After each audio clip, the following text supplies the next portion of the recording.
Hi guys, welcome back. In the last tutorial we looked at paragraph tags and how they are used in a HTML document. You were also asked to complete activity 4.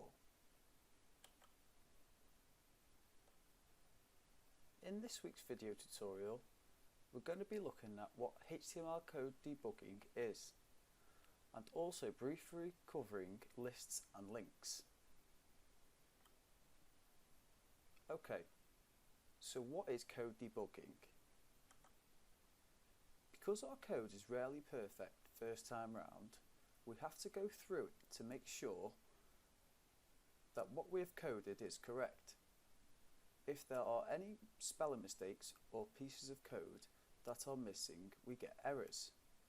To fix these errors, we have to debug our code.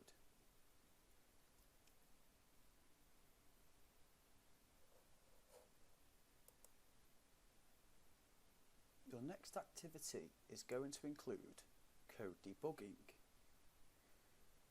So, to aid your next activity, we're going to look at our example.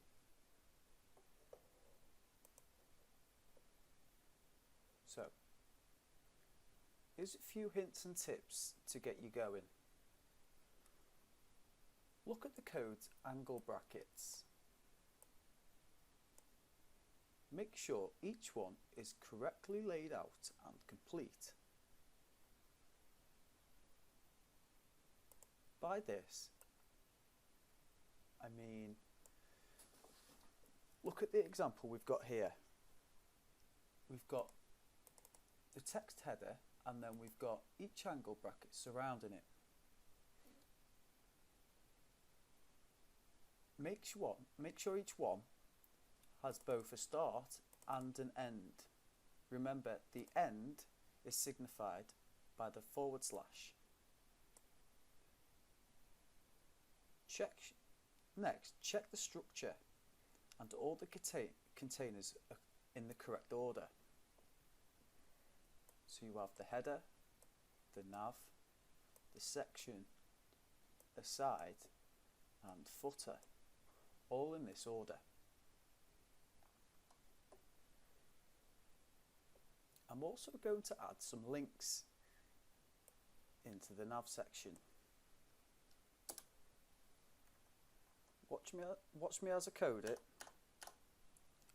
and then I'll describe why I've done it and what's in it after it's complete.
Okay.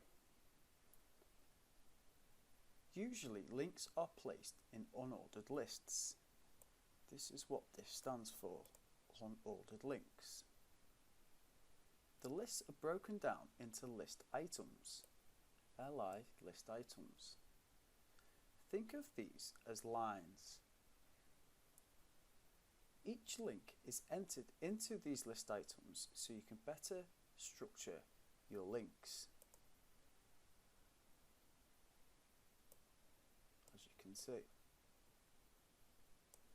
the links themselves are contained in anchor tags.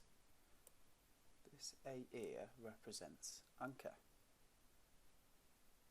In these anchor tags, you place your destination. But for now, we're just going to keep it to the hash sign. But usually you would put a web page or a web resource like www.home.com. You get the picture. For extra brownie points, feel free to include these in your activity.